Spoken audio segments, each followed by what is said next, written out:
Johnny master ప్రస్తుతం 2 తెలుగు రాష్ట్రాల్లో ఈయనపై నమోదైన కేసు సంచలనంగా మారిన విషయం తెలిసిందే. ఆయన వద్ద అసిస్టెంట్ కొరియోగ్రాఫర్గా వర్క్ చేసేటువంటి యువతి ఆయన మీద లైంగిక ఆరోపణలు చేస్తూ ఆ కేసు అయితే నమోదు చేయడం జరిగింది. పోలీసులను ఆశ్రయించగా పోలీసులు అయితే జానీ మాస్టర్ మీద కేసు నమోదు చేసి ఆయన కోసం గాలింపు చర్యలు అయితే చేపట్టారు. గత 3 రోజులుగా జానీ మాస్టర్ అయితే అజ్ఞాతంలో ఉన్న విషయం తెలిసిందే. ఆయన ఎక్కడున్నారు ఏంటి అనే సమాచారం కోసం పోలీసులు అయితే తీవ్రంగా గాలించారు. అయితే ఆయన ఆచూకీ లభించిందని తెలుస్తోంది. అలాగే ఆయనను హైదరాబాద్ ఎస్ఓటి పోలీసులు అదుపులోకి తీసుకున్నట్లుగా మనకైతే సమాచారం అందింది.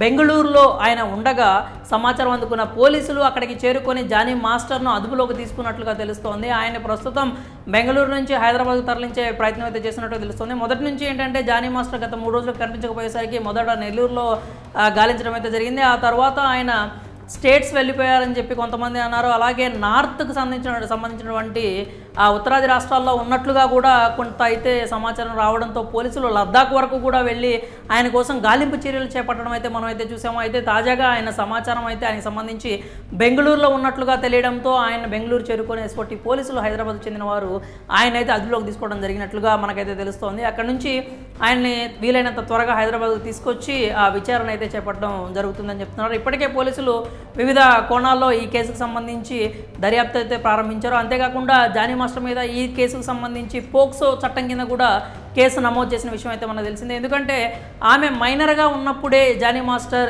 ఈ లైంగిక వేధింపులకు పాల్పడ్డారు అంటూ ఆమె వివరాలు అయితే తెలియజేయడంతో ఆమె కథనం ప్రకారం పోలీసులు అయితే పోక్సో చట్టం కింద కూడా జానీ మాస్టర్ మీద కేసు నమోదు చేయడం జరిగింది. అలాగే ఈ కేసుకు సంబంధించి మనం పూర్తి వివరాలు చూసుకున్నట్లయితే ఆయన దగ్గర ఈ అసిస్టెంట్ కొరియోగ్రాఫర్గా యువతి అయితే వర్క్ చేయడం జరుగుతుంది. ఇక్కడ హైదరాబాద్లోనే కాకుండా ఎప్పుడైతే అవుట్డోర్ షూటింగ్స్కి వెళ్ళినప్పుడు కూడా చెన్నై కావచ్చు, ముంబై కావచ్చు వంటి ప్రాంతాల్లో కూడా అవుట్డోర్ షూట్కి వెళ్ళినప్పుడు ఆయన మీద ఆయన ఆ యువతి మీద లైంగిక వేధింపులకు పాల్పడ్డారని, అత్యాచారం చేశారు అంటూ ఆమె అయితే ఆరోపించడం మనం చూసాము. అంతేకాకుండా నార్సింగిలోని తన నివాసంలో కూడా జానీ మాస్టర్ ఇలాంటి అఘాయిత్యానికి పాల్పడ్డారంటూ ఆ యువతి అయితే ఆమె ఫిర్యాదులు అయితే పేర్కొనడం జరిగింది. అంతేకాకుండా ఎప్పుడైనా కానీ నిరాకరించినట్లయితే ఆమె మీద దాడికి కూడా పాల్పడ్డారు అంటూ ఆవిడైతే తీవ్ర ఆరోపణలు అయితే చేయడం జరిగింది. అంతేకాకుండా ఆమె జానీ మాస్టర్నే కాదు అని ఆమె వేరే వర్క్కనే వెళ్ళాలి అనుకుంటే మాత్రం ఆమెకి ఎలాంటి వర్క్ కూడా దొరకనీయకుండా ఆయన చేస్తున్నారని దాడికి కూడా పాల్పడ్డారంటూ ఆ యువతి అయితే తన ఫిర్యాదులో పేర్కొనడం జరిగింది.